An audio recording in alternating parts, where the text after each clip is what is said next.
நாமத்தினாலே வாழ்த்துகிறோம். ஆண்டவருக்கு ஸ்தோத்திரம். கடந்த சில வாரங்களாக தேவனுக்கு நம்மை ஒப்பு கொடுத்து வாழ வேண்டும் என்கிற அந்த தலைப்பிலே நாம் சில காரியங்களை தியானித்து வருகிறோம். ஆண்டவராகிய இயேசு கிறிஸ்து தம்முடைய வாழ்க்கையை நமக்காக ஒப்பு கொடுத்தார்.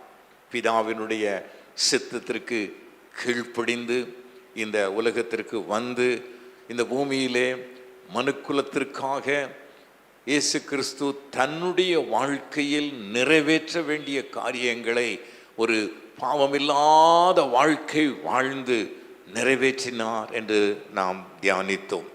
எபேசியருக்கு எழுதின நிருபம் 5வது அதிகாரம் முதல் 2 வசனங்களை மறுபடியும் ஒரு முறை நாம் வாசிக்க கேட்போம். ஆதலால் நீங்கள் பிரியமான பிள்ளைகளைப் போல தேவனை பின்பற்றுகிறவர்களாகி கிறிஸ்து நமக்காக தம்மை தேவனுக்கு சுகந்த வாசனையான காணிக்கையாகவும் கிறிஸ்து நமக்காக தம்மை தேவனுக்கு சுகந்த வாசனையான காணிக்கையாகவும் பலியாகவும் ஒப்பு கொடுத்து நம்மில் அன்பு கூர்ந்தது போல நீங்களும் அன்பிலே நடந்து கொள்ளுங்கள். இந்த விசேஷித ஜெபத்திற்கு வருகிறவர்களுக்கு நாங்கள் ஒவ்வொரு நாளும் ஒரு மனப்பாட வசனம் நீங்கள் மனப்பாடம் செய்து வர வேண்டும் என்று சொல்லி கேட்டுக்கொண்டிருக்கிறோம். நான் என்ன சொல்லியிருக்கிறேன் அப்படின்னா, வீட்டில் ஒரு நல்ல பேப்பர், ஃபுல் ஸ்கேப் பேப்பர் ஒன்று எடுத்து உங்கள் பேரை எழுதி ஒவ்வொரு நாளும் அந்த டேட் போட்டு நீங்கள் அந்த மனப்பாடம் செய்கிற அந்த வசனத்தை பைபிள் பாராமல் நீங்களே என்ன செய்யணும், அந்த பேப்பரில் எழுதி அதை 40 நாள் கழித்து கொண்டுட்டு வாங்க அப்படின்னு சொல்லிட்டு நாங்கள் அதை சொல்லியிருக்கிறோம். இதை புதன், வியாழன், வெள்ளி, சனி ஆகிய 4 நாட்களிலும் 4 மனப்பாட வசனங்கள் என்ன செய்யப்பட்டிருக்கிறது, சொல்லப்பட்டிருக்கிறது.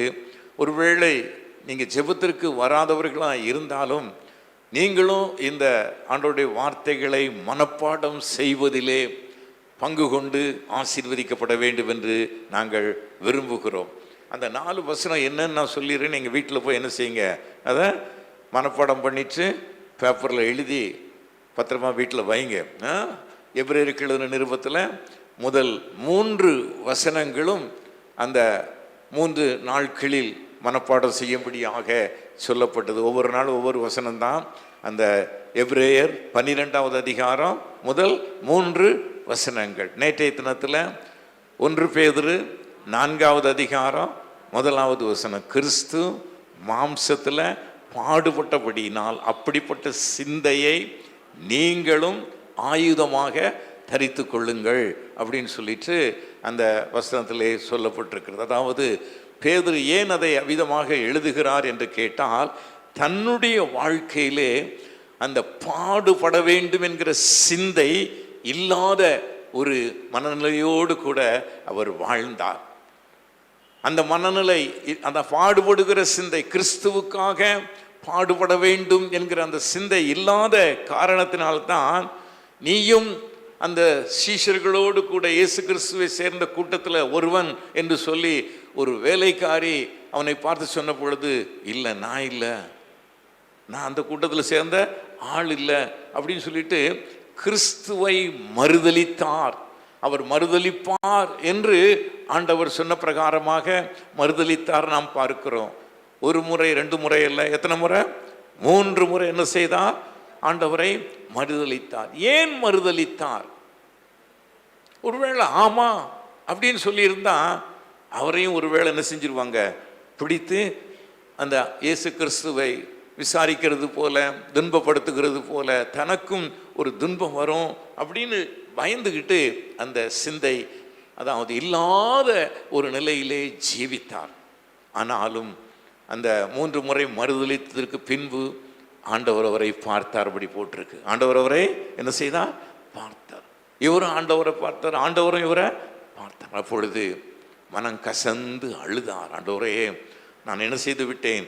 மரிக்க வேண்டியதாக இருந்தாலும் உம்மை மறுதலிக்க மாட்டேன் என்று சொல்லி சொன்ன அந்த பேதுரு, மற்றவங்களும் சொன்னாங்க பேதுரு என்ன செய்ய மாட்டார், உம்மை மறுதலிக்க மாட்டார்னு சொன்னார். ஆனால் பேதுருவுக்கு அந்த ஆண்டவருக்கு தன்னை ஒப்பு கொடுத்து, ஆண்டவருக்காக என்ன வந்தாலும் நான் சகிப்பேன், சகிக்க வேண்டும் என்கிற அந்த மனநிலை இல்லாத நிலைமையிலே ஆண்டவரை மறுதலித்தார். ஆனால் அதை தவறு என்று உணர்ந்து மறுபடியுமாக அந்த ஆண்டவருக்காக வாழ்கிற ஒரு வாழ்க்கைக்கு தன்னை ஒப்பு கொடுத்தார். சரி, இந்த எபேசியர்களின் நிருபத்திலே 5வது அதிகாரம் முதல் 2 வசனங்களை இன்றைக்கு ஒரு மனப்பாடமாக என்ன செய்து கொள்ளுங்கள், அதை நீங்கள் சேர்த்து கொள்ளுங்கள். எபிரேயர்களின் நிருபத்தில் 3 வசனம், பேதுருக்கு எழுதிய நிருபம் 1 பேதுரு 4:1. இன்றைய தினத்திலே நாம் மனப்பாடம் செய்ய வேண்டிய ஒரு பகுதி 5வது அதிகாரம், எபேசியர் 5வது அதிகாரம் முதல் உங்களுக்கு ஆண்டவர் பிரதிபலன்களை கொடுக்கிறவராக இருக்கிறார். சரி, அந்த வசனம் என்ன சொல்லுகிறது, கிறிஸ்து நமக்காக தம்மை தேவனுக்கு சுகந்த வாசனையான காணிக்கையாகவும் பலியாகவும் ஒப்பு கொடுத்து நம்மில் அன்பு கூர்ந்தது போல நீங்களும் அன்பிலே நடந்து கொள்ளுங்கள். அதாவது இன்னொரு விதத்தில் சொல்ல வேண்டுமானால், நீங்களும் ஆண்டவருக்காக வாழ்கிற வாழ்க்கைக்கு உங்களை ஒப்பு கொடுங்கள். நாமும் நம்ம என்ன செய்ய வேண்டும், ஆண்டவருக்கு பிரியமான ஒரு வாழ்க்கை, அதாவது சுகந்த வாசனையான காணிக்கையாக பலியாக அவருடைய வாழ்க்கை, அதாவது பாவமில்லாத வாழ்க்கையாக இருந்தது, அதை ஒப்பு கொடுத்தார். நாமும் ஆண்டவரே நான் அப்படிப்பட்ட ஒரு வாழ்க்கை வாழ விரும்புகிறேன். நாம் ஒரு பொல்லாத உலகத்தில் வாழ்ந்து கொண்டிருக்கிறோம். எப்படிப்பட்ட உலகம், சத்தமா சொல்லுங்க, பொல்லாத உலகம், பாவங்கள் நிறைந்து காணப்படுகிற அசுத்தங்கள், தீமைகள், பொல்லாப்புகள், ஆண்டவர் விரும்பாத காரியங்கள் நிறைந்து காணப்படுகிற ஒரு உலகத்திலே, ஒரு உலக சூழ்நிலையிலே நாம் வாழ்ந்து கொண்டிருக்கிறோம்.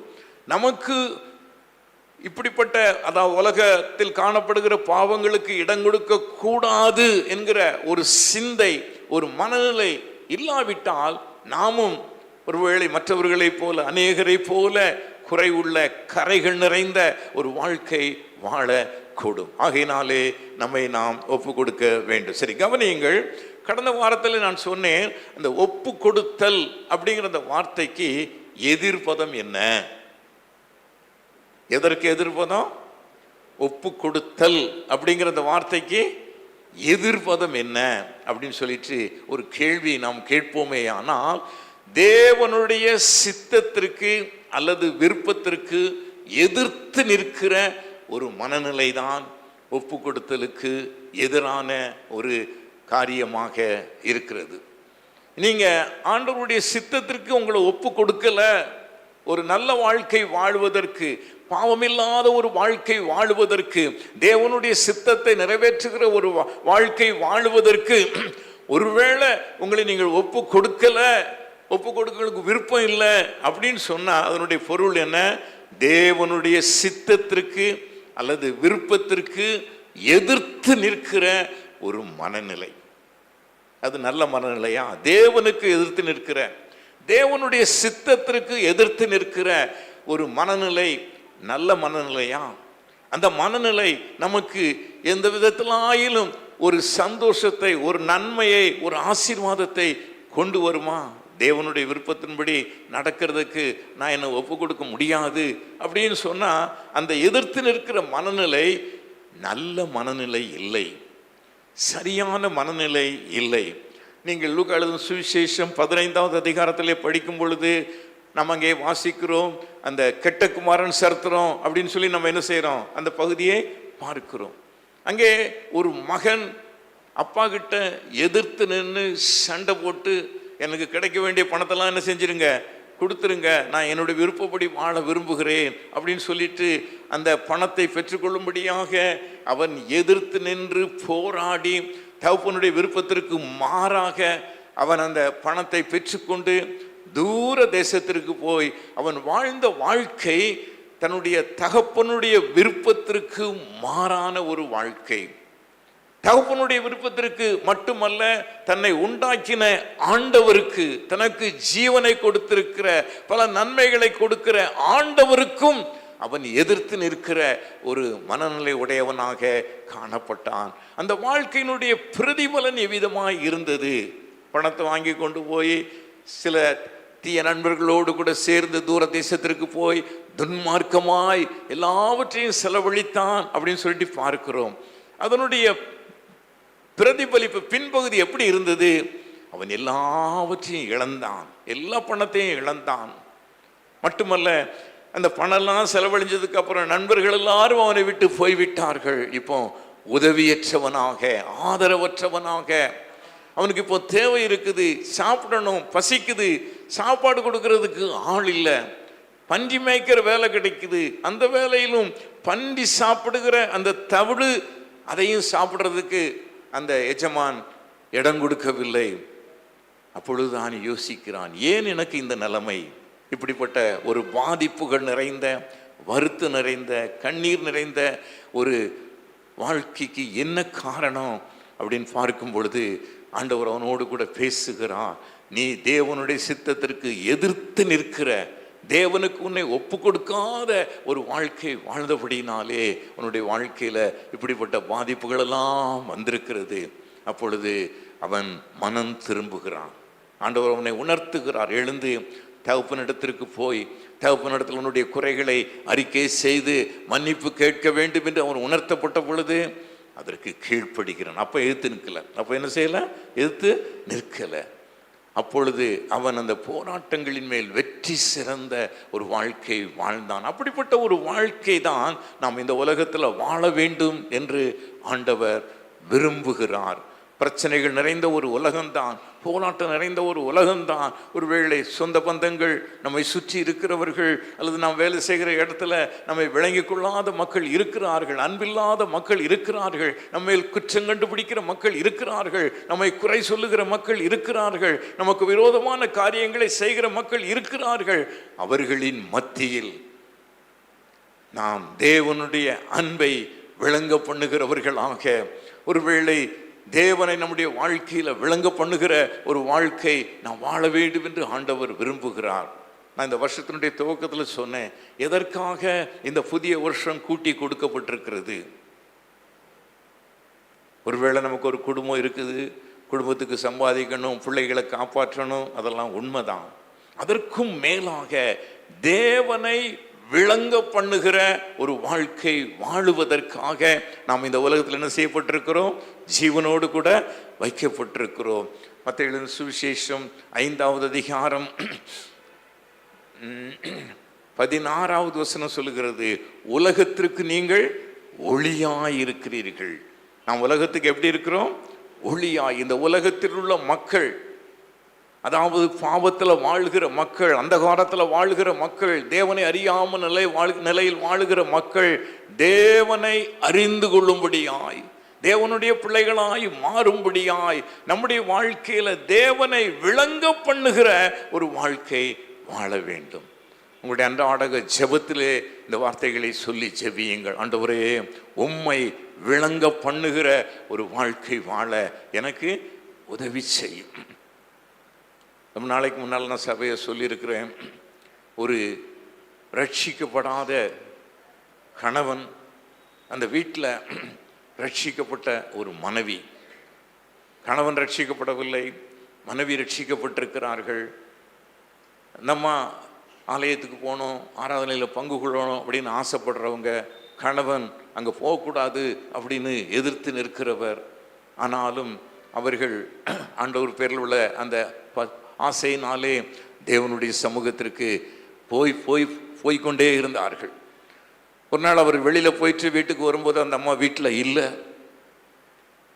சரி, கோயிலுக்கு தான் போயிருப்போம், அன்றைக்கி வரட்டும். வந்ததுக்கப்புறம் நம்ம ஒருவேளை என்னெல்லாம் செய்யணும்னு நினைக்கிறோமோ அதெல்லாம் செய்யலாம். கண்டபடி பேசி அடித்து திட்டி அவளுக்கு அன்றைக்கி ஒரு பாடம் படிக்க வைக்கணும் அப்படின்னு சொல்லிட்டு காத்திருந்த பொழுது அந்த அம்மா சர்ச்சுக்கு போயிட்டு வராங்க. அந்த அம்மா சர்ச்சுக்கு போயிட்டு வந்த உடனே எங்கே போயிட்டு வந்தான்னு கேட்குறாரு. சர்ச்சுக்கு தான் போயிட்டு வந்தேன் அப்படின்னு சொன்ன உடனே, போகக்கூடாதுன்னு சொல்லியிருக்கேன், நீ ஏன் போனேன் அப்படின்னு சொல்லிட்டு வாய்க்கு வந்தபடி பேச்சோட நிறுத்தலை. தனக்கு தெரிந்த அளவுக்கு அடித்து ராத்திரி நேரம் அந்த வீட்டை விட்டு வெளியில் போட்டு கதவை பூட்டிட்டாங்க. ஊட்டி மாதிரி ஒரு ஊரில் ஒரு வீட்டுக்கு வெளியில் ராத்திரி பூரா செலவழிக்கிறது அப்படின்னா அது ஒரு கடினமான ஒரு காரியம். ஒரு வேளை கணவனுடைய அன்பற்ற நிலைமையினாலே, விளங்கி கொள்ளாமையினாலே அந்த தாய் அவிதமாக சரீரத்தில் அடிக்கப்பட்டு காயப்படுத்தப்பட்டு அந்த வீட்டுக்கு வெளியில் ஒரு குளிரில் தங்க வேண்டிய ஒரு நிர்பந்தம் ஏற்பட்டது. ராத்திரி முழுசும் அந்த அம்மா தூங்கலை, வேதனைகளை அனுபவித்தார்கள். மறுநாள் கணவன் காலையிலே கதவை திறந்தான். அந்த அம்மா வீட்டுக்குள்ளே வர்றதுக்காக இல்லை, இவன் வெளியில் போகணும், அதுக்காக என்ன செய்தான், கதவை திறந்தான். திறந்து வெளியில் ஒரு சேர் போட்டு உட்காந்து இருக்கும் பொழுது அந்த அம்மா வீட்டுக்குள்ளே போய் அந்த வீட்டை சுத்தம் பண்ணி, ராத்திரி அவங்கெல்லாம் சாப்பிட்டு கழுகாமல் போட்டிருந்த பாத்திரத்தெல்லாம் கழுவி சுத்தம் பண்ணி, காலையில் எல்லாரும் சாப்பிட்றதுக்கு தேவையான ஆகாரத்தை சமைத்து எல்லாம் மேசையில் எடுத்து வச்சு அவங்க வீட்டுக்கார்கிட்ட போய், ஐயா சாப்பிட்றதுக்கு சாப்பாடு செஞ்சு வச்சுருக்கிறேன் வாங்க அப்படின்னு சொல்லிட்டு அந்த கணவனை அந்த தாயார் கூப்பிட்டாங்களாம்.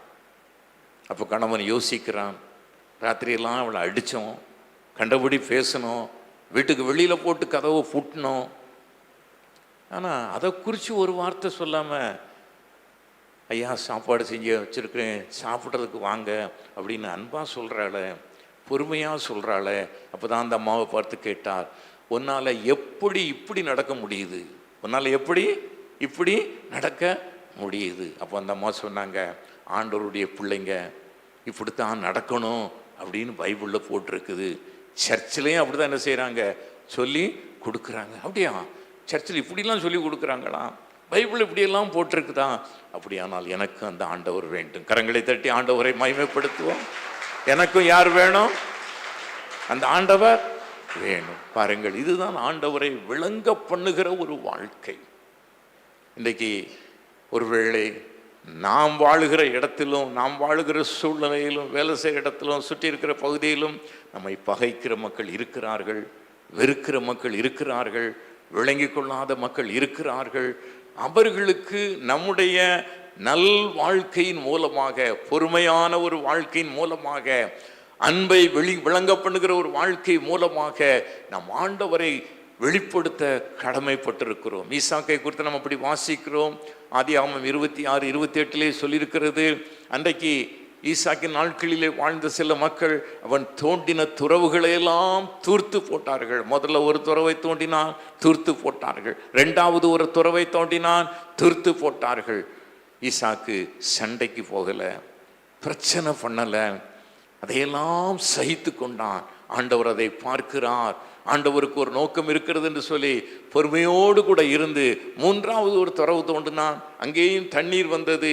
அப்போ அவனுக்கு இடைஞ்ச செய்த மக்கள் எல்லாம் ஒரு முடிவு செஞ்சாங்க, நம்ம எத்தனை துறவை தோண்டினாலும் அவன் துறவு தோண்டிக்கிட்டே இருப்பான், தண்ணி என்ன செஞ்சுக்கிட்டு இருக்கும், வந்து கொண்டே இருக்கும் அப்படின்னு சொல்லிட்டு அவனை பார்த்து சொன்னார்கள், தேவன் உம்மோடு இருக்கிறதை நாங்கள் கண்டோம். அல்லேலூயா, எல்லாரும் சொல்லுங்க, தேவன் உம்மோடு இருக்கிறதை நாங்கள் கண்டோம். ஆமாம், நீங்கள் உங்கள் வீட்டில் சகோதரிகள் சகோதரர்கள், உங்களுடைய குடும்பத்தில் கணவன் மனைவி இடையே, பெற்றோர் பிள்ளைகளிடையே இவ்விதமாக கிறிஸ்துவை விளங்க பண்ணுகிற, கிறிஸ்துவனுடைய விருப்பத்தை நிறைவேற்றுகிற ஒரு வாழ்க்கை நாம் வாழ வேண்டும் என்று சொல்லி ஆண்டவர் விரும்புகிறார். ஆண்டவரே, அப்படிப்பட்ட ஒரு வாழ்க்கை வாழ எனக்கு உதவி செய்யும், எனக்கு பொறுமையை தாரும். ஏன் சண்டை வருது, ஒரு பிரச்சனை வரும்போது ஒருத்தருக்கு ஏற்று பேசுனா அப்புறம் அது வேற மாதிரி என்ன செஞ்சிருது, அந்த பிரச்சனைகள் மாறிவிடுகிறது. ஒருவேளை யாராயிலும் ஒருவர் ஆண்டவரை அதிகமாய் நேசிக்கிறவர்கள், தேவனை விளங்க பண்ணுகிற ஒரு வாழ்க்கை வாழ வேண்டும் என்று விரும்புகிறவர்கள், ஒருவேளை கணவன் பேசும் பொழுது அல்லது மனைவி பேசும் பொழுது, பெற்றோர் பேசும் பொழுது அல்லது பிள்ளைகள் பேசும் பொழுது ஒருவேளை அதை பொறுத்து கொண்டால், சகித்து கொண்டால், பொறுமையை விளங்க பண்ணினால், அருமையானவர்களே, கர்த்தருடைய நாமம் மகிமைப்படும். கர்த்தருடைய நாமம் என்ன செய்யும்? மகிமைப்படும். ஆண்டவருக்கு ஸ்தோத்திரம். அப்படிப்பட்ட ஒரு வாழ்க்கை நாம் வாழ வேண்டும் என்று சொல்லி ஆண்டவர் விரும்புகிறார். ஆகையினாலே தேவனுடைய சித்தத்திற்கு அல்லது விருப்பத்திற்கு எதிர்த்து நிற்கிற ஒரு வாழ்க்கை அல்ல, தேவனுடைய விருப்பத்திற்கும் சித்தத்திற்கும் விட்டு கொடுத்து வாழுகிற ஒரு வாழ்க்கை நாம் வாழ வேண்டும் என்று ஆண்டவர் விரும்புகிறார். நீங்கள் வேத புஸ்தகத்தை கவனமாய் வாசித்து வருவீர்களே ஆனால், ஆதியாகமம் முதல் வெளிப்படுத்தல் வரையில் அல்லது பழைய ஏற்பாட்டு காலத்திலும் சரி, இந்த புதிய ஏற்பாட்டு நாட்களிலும் சரி, ஒருவேளை ஒரு கூட்டம் மக்கள், திரளான மக்கள் ஆண்டவருக்கு தங்களை ஒப்பு கொடுக்க விருப்பமில்லாத ஒரு மனக்கடினத்தோடு கூட வாழ்கிற அநேக மக்கள் இருக்கத்தான் செய்கிறார்கள். அவர்களின் மத்தியில் நாம் நம்மை தேவனுக்கு ஒப்பு கொடுத்தவர்களாய், தேவனுடைய சித்தத்திற்கு விருப்பத்திற்கு ஒப்பு கொடுத்தவர்களாக நாம் வாழ வேண்டும் என்று ஆண்டவர் விரும்புகிறார். ஆண்டவருக்கு ஸ்தோத்திரம். பழைய ஏற்பாட்டின் நாட்களிலே அன்னாளை குறித்து நாம் வாசிக்கும் பொழுது அவளுக்கு ஒரு குழந்தை இல்லாத ஒரு சூழலை காணப்பட்டது. அவள் ஆண்டவருடைய சமூகத்தில் சென்று ஜெபித்தாள். ஆண்டவரே, எனக்கு நீர் ஒரு குழந்தையை கொடுப்பீரே. ஆனால் ஒருவேளை அந்த நாட்களில் மற்றவங்கெல்லாம் குழந்தைய எப்படி வளர்த்தாங்கிறது ஒரு பக்கம் இருக்குது. அந்த குழந்தையை நான் உமக்கு ஒப்பு கொடுப்பேன். என்ன சொல்றான்? அந்த குழந்தையை உமக்கு ஒப்பு கொடுப்பேன். நீங்கள் 1 சாமுவேல் 1 அதிகாரம் 10வது வசனத்தை வாசிக்கும் பொழுது, அன்னாள் அவ்விதமாக ஆண்டவருடைய சமூகத்தில் நீர் எனக்கு ஒரு குழந்தையை கொடுத்தால் நான் அதை உமக்கு ஒப்பு கொடுப்பேன் அப்படின்னு சொல்லிட்டு ஜெபிக்கிறதை நாம் பார்க்கிறோம். அதே 1வது அதிகாரம் 28வது வசனத்தை நாம் வாசிக்கும் பொழுது அவள் சொல்லுகிறாள், அந்த குழந்தையை ஒருவேளை பிறந்து சில வருஷங்கள் வளர்த்து கொஞ்சம் ஓரளவு காரியங்களை செய்யக்கூடிய ஒரு 8 வயசு அல்லது ஒரு 10 வயசு இருக்கும் பொழுது அவனை தேவ சமூகத்தில் கொண்டு வந்து, இந்த பிள்ளைக்காக நான் விண்ணப்பம் பண்ணினேன், நீ எனக்கு ஒரு குழந்தையை கொடுத்தால் அவனை நான் உமக்கு ஒப்பு கொடுப்பேன்னு சொன்னேன். இப்போ அந்த குழந்தையை நான் கொண்டு வந்துட்டேன் ஆண்டவரே. அந்த குழந்தைய என்ன செஞ்சுட்டேன்? கொண்டு வந்துட்டு. ஒரு குழந்தை தான் இருக்கப்போ, அதுக்கப்புறம் அவளுக்கு 5 பிள்ளைங்கள் பிறந்தாங்க. அப்போ அந்த ஒரு குழந்தை தான் இருந்தது. அந்த குழந்தையை கொண்டு வந்து என்ன செய்தாள்? தேவ சமூகத்திலே ஒப்பு கொடுத்தாள், அர்ப்பணித்தாள். அருமையானவர்களே, அவ்விதமாக நம்முடைய வாழ்க்கையை, நம்முடைய வாழ்க்கையின் சூழ்நிலைகளை தேவனுக்கு அர்ப்பணித்து வாழுகிற ஒரு வாழ்க்கை நாம் வாழ வேண்டும் என்று ஆண்டவர் விரும்புகிறார். தேவ மனிதனாகிய ஆபிரகாம் தன்னுடைய நாட்களிலே 100 வயதில் பிறந்த அந்த ஈசாக்கை ஏறத்தாழ 12 வயதிலே ஆண்டவர் அவனை பலி செலுத்தும்படியாய் கேட்டுக்கொண்ட பொழுது அவன் அந்த ஆண்டவருடைய வார்த்தைக்கு கீழ்ப்படிந்து அவனை அழைத்து கொண்டு அந்த இடத்திற்கு போய், அந்த இடத்துல அதுவரையிலும் அவன் பலி செலுத்த வேண்டிய மிருகம் அவனுக்கு கிடைக்காதபடியினாலே பலிபீடத்தை கட்டி விறகுகளை அடுக்கி அதற்கு பின்பு தன்னுடைய மகனுடைய கைகளையும் கால்களையும் கட்டி அவனை அந்த பலிபீடத்தின் மேல் கிடத்தினான் என்று நாம் அங்கே பார்க்கிறோம். தொடர்ந்து அவனை வெட்டும்படியாக அவன் கத்தி எடுத்த பொழுது ஆண்டவர் அதை தடுத்து நிறுத்தி, உன்னுடைய குமாரனுக்கு நீ ஒன்றும் செய்யாதே, நீ தேவனிடத்தில் அன்பு கூறுகிறவன், தேவனுக்கு கீழ்ப்படுகிறவன் என்பதை இந்த காரியத்தினாலே நீ விளங்க பண்ணியிருக்கிறாய், அவனை நீ எனக்கு ஒப்பு கொடுத்து விட்டாய் அப்படின்னு சொல்லிட்டு அந்த ஆபிரகாமினுடைய ஒப்பு கொடுத்தலை நாம் பார்க்கிறோம். நம்முடைய வாழ்க்கையிலும் அருமையானவர்களே, ஆண்டவரே உமக்காக வாழ என்னை நான் ஒப்பு கொடுக்கிறேன். அதாவது இந்த நாட்கள் ஆண்டவருடைய பாடு மரணங்களை விசேஷமாக நினைவு கூறுகிற ஒரு நாட்களாக இருக்கிறது. ஆகையினால் ஆண்டவரே, என்னை நான் உம்முடைய விருப்பத்திற்கு ஒப்பு கொடுக்கிறேன், உம்முடைய சித்தத்திற்கு என்னை ஒப்பு கொடுக்கிறேன். ஒரு பரிசுத்தமான ஒரு வாழ்க்கை வாழ, தெய்வ பயமுள்ள ஒரு வாழ்க்கை வாழ, தேவனை சந்தோஷப்படுத்துகிற ஒரு வாழ்க்கை வாழ ஆண்டவரே என்னை ஒப்பு கொடுக்கிறேன் என்று நம்மை நாம் ஒப்பு கொடுத்து ஆண்டவருக்கு பிரியமாக வாழும் பொழுது ஆண்டவர் அதை கனப்படுத்துகிறவராயிருக்கிறார். அந்த ஒப்பு கொடுத்தலை ஆண்டவர் என்ன செய்வார்? கனப்படுத்துவார். நான் ஏற்கனவே சொல்லியிருக்கிறேன், அமெரிக்க தேசத்திலே இருந்து ஆப்பிரிக்கா நாட்டுக்கு ஒரு 3 பேர் மிஷினரிகளாக கடந்து சென்றார்கள். அந்த ஆப்பிரிக்கா தேசத்திலே வாழ்ந்த சில மக்கள் காட்டு மிராண்டிகளாக வாழ்ந்தபடினாலே அவர்கள் வேறொரு தேவனை அறிவிக்கிறார்கள் என்கிற அந்த கோபத்தில் அந்த 3 மிஷினரிகளையும் கொன்று ஒரு குளிர்ந்த ஆற்றிலே எரிந்து விட்டார்கள். இந்த செய்தி அந்த மிஷினரிகள் இருந்த ஊருக்கு தெரிவிக்கப்பட்டது. அவர்கள் 3 பேருக்கும் மனைவிமார் இருந்தார்கள். அவர்களுக்கு அறிவிக்கப்பட்டது, தங்களுடைய கணவன்மார் ஊழியத்து நிமித்தமாக இந்த ஆண்டவருக்கு விரோதமாயிருந்த மக்கள் அவரை கொன்று நதியிலே வீசிவிட்டார்கள் என்கிற காரியத்தை கேள்விப்பட்டார்கள். வருத்தமான ஒரு காரியம், வேதனையான ஒரு காரியம். ஒருவேளை சில நாட்கள் வருத்தப்பட்டிருப்பார்கள், வேதனைப்பட்டிருப்பார்கள். அதற்கு பின்பு அந்த 3 பேரும் சேர்ந்து அந்த ஸ்தாபனத்தில் சொன்னாங்க, எங்கள் கணவனை கொன்ற இடத்திற்கு நாங்கள் போய் ஊழியம் செய்ய விரும்புகிறோம். அல்லேலூயா. எங்கள் கணவனை எந்த மக்கள் வெறுத்தார்களோ, எந்த மக்கள் ஒருவேளை அடித்து கொன்று ஆற்றில் தூக்கி போட்டார்களோ, அந்த ஊருக்கு நாங்கள் போக விரும்புகிறோம் அப்படின்னு சொல்லிட்டு அந்த 3 பேரும் அந்த ஊருக்கு, அந்த நாட்டிற்கு வந்து ஆண்டவருடைய ஊழியத்தை செய்தார்கள். அவருடைய கணவன்மார் கொலை செய்யப்படுகிறதற்கு காரணமாயிருந்த அந்த மக்கள் மனம் திரும்பினார்கள். கரங்களை தட்டி ஆண்டவரை மகிமைப்படுத்துவோம்.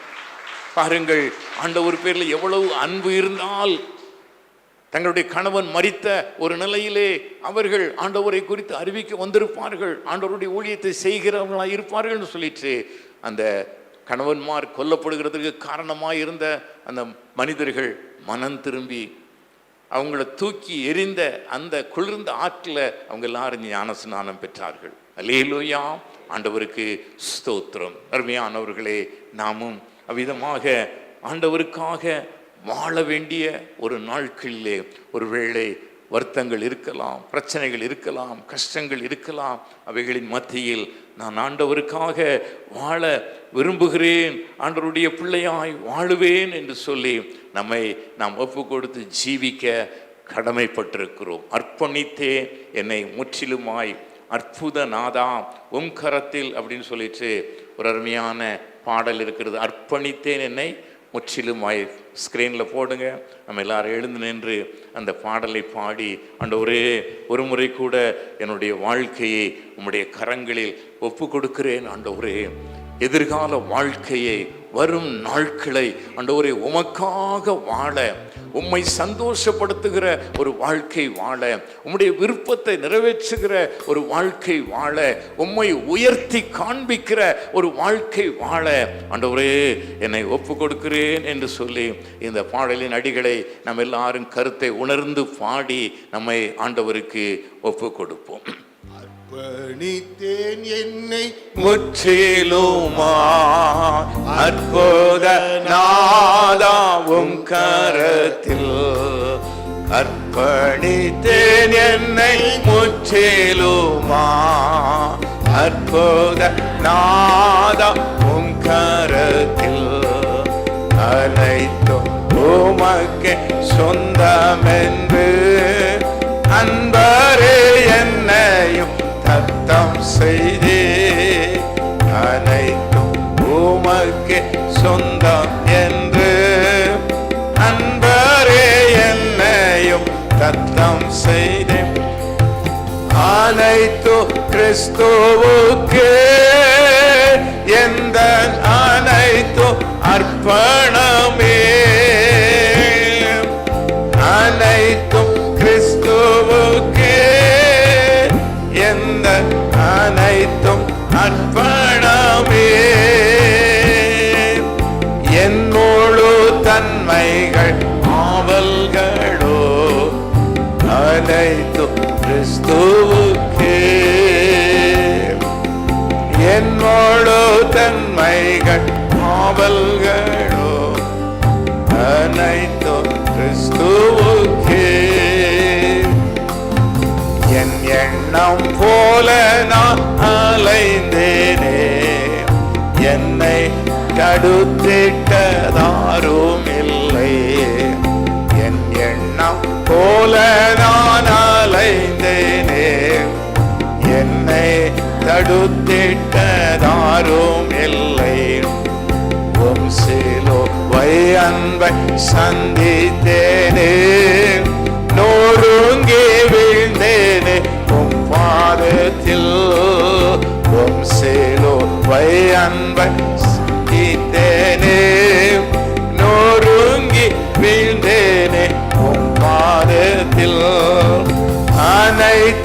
கிறிஸ்துவுக்கே எந்த அனைத்தும் அர்ப்பணமே, அனைத்தும் கிறிஸ்துவுக்கே எந்த அனைத்தும் அர்ப்பணமே. என்னோடு தன்மைகள் ஆவல்களோ அனைத்தும் கிறிஸ்துவுக்கே, என்னோடு தன்மைகள் ஆவல்களோ அனைத்தும். என் வாழ்வில் இழந்த நன்மை கேடாய், என் வாழ்வில் இழந்த நன்மை கேடாய், எஞ்சிய நாட்களில் உழைப்பேனே. என் வாழ்வில் இழந்த நன்மை கேடாய், எஞ்சிய நாட்களில் உழைப்பேனே. நீர் தந்த ஈவோ வரங்கள் யாவோ உம் பணி சிறந்திட முற்றும் தந்து, நீர் தந்த ஈவோ வரங்கள் யாவோ உம் பணி சிறந்திட முற்றும் தந்து, அனைத்தும் கிறிஸ்துவுக்கே எந்த அனைத்தும் அர்ப்பணமே, அனைத்தும் கிறிஸ்துவுக்கே எந்த அனைத்தும் அர்ப்பணமே. என் முழு தன்மைகள் ஆவல்களோ அனைத்தும் கிறிஸ்துவுக்கே, என் முழு தன்மைகள் ஆவல்களோ அனைத்தும் கிறிஸ்துவுக்கே. இந்த நாளிலும் ஒரு முறை கூட நம்மோடு கூட ஆண்டவர் இடைப்பட்டு கொண்டிருக்கிறார். தேவனை சந்தோஷப்படுத்துகிற, தேவனுடைய விருப்பத்தை நிறைவேற்றுகிற, தேவனை இந்த உலகத்திற்கு விளங்க பண்ணுகிற ஒரு வாழ்க்கை நாம் வாழ வேண்டும் என்று ஆண்டவர் விரும்புகிறார். கிறிஸ்து தம்மை நமக்காக சுகந்த வாசனையான காணிக்கையாகவும் பலியாகவும் ஒப்பு கொடுத்து நம்மில் அன்பு கூர்ந்தது போல நீங்களும் அந்த அன்பிலே நடந்து கொள்ளுங்கள் என்று சொல்லியிருக்கிறது. வாய் திறந்து நம்ம எல்லாரும் ஆண்டவரை பார்த்து சொல்லுவோம். வரப்போகிற நாட்களிலே ஆண்டவரே, இன்னும் உம்மை சந்தோஷப்படுத்துகிற, உம்முடைய நாமத்திற்கு மகிமை உண்டாக்குகிற அநேகர் ஆண்டவரை எங்களுடைய வாழ்க்கையில் கண்டுகொள்கிறதற்கு முகாந்திரமான ஒரு வாழ்க்கை வாழ என்னை ஒப்பு கொடுக்கிறேன். ஆண்டவரே, இந்த உலகத்தில் உள்ள மக்களை போல நாங்கள் வாழுகிறவர்களாக இராதபடிக்கு இந்த உலகத்தில் உள்ள மக்கள் எங்களுடைய வாழ்க்கையின் மூலமாக கிறிஸ்துவை கண்டுகொள்ளும்படியாக ஆண்டவரே, ஆண்டவருடைய விருப்பத்தை நிறைவேற்றுகிற ஒரு வாழ்க்கை வாழ எங்களுக்கு உதவி செய்யும். எந்தெந்த காரியங்களில் நாங்கள் குறைவுபட்டிருக்கிறோமோ அந்த குறைவுகளை எல்லாம் எங்களுக்கு மன்னித்து ஆண்டவரே, உம்மை இந்த உலகத்திற்கு விளங்க பண்ணுகிற ஒரு வாழ்க்கை வாழ ஒவ்வொருவருக்கு அனுக்கிரகம் செய்யும். தமக்கு தங்களை அர்ப்பணித்து வாழுகிற தம்முடைய பிள்ளைகளுடைய வாழ்க்கையில் இருக்கிற எல்லா பாரங்களும் மாறட்டும், எல்லா போராட்டங்களும் மாறட்டும். உடைய பிள்ளைகளுக்கு விரோதமாக இருக்கிற எல்லா காரியங்களும் மாறுவதாக என்று நாங்கள் ஜெபிக்கிறோம். ஆண்டவரே, உமக்கு ஸ்தோத்திரம். நீர் கல்வாரி சிலுவையில் தம்முடைய பிள்ளைகளுக்காக சம்பாதித்து வைத்திருக்கிற ஆசீர்வாதங்களை நிறைவாய் பெற்று அனுபவிக்க ஒவ்வொருவருக்கும் அனுக்கிரகம் செய்யும். சபையாம் ஜனத்தை உம்முடைய பாதுகாப்புக்கு ஒப்பு கொடுக்கிறோம், பராமரிப்புக்கு ஒப்பு கொடுக்கிறோம். இயேசு கிறிஸ்துவின் நாமத்தில் தாழ்மையாய் கேட்கிறோம், பரிசுத்தமுள்ள பிதாவே, ஆமென். என் ஆத்துமாவே கர்த்தரை ஸ்தோத்திரி.